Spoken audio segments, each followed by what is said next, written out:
Heavenly Father, thank you for the gift of another day.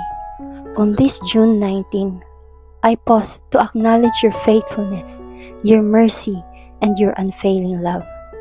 Thank you for waking me up with breath in my lungs and purpose in my soul.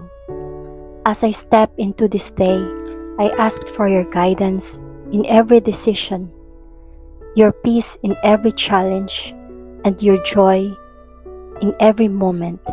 Let me not be rushed or anxious, but anchored in your presence.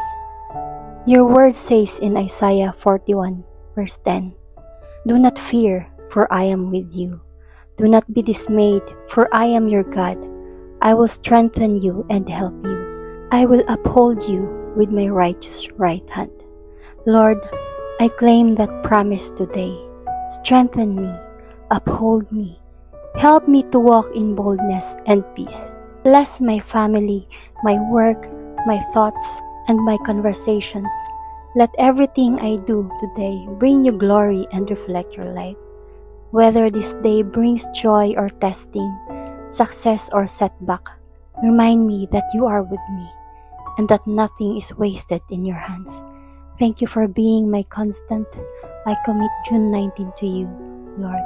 In Jesus' name, amen.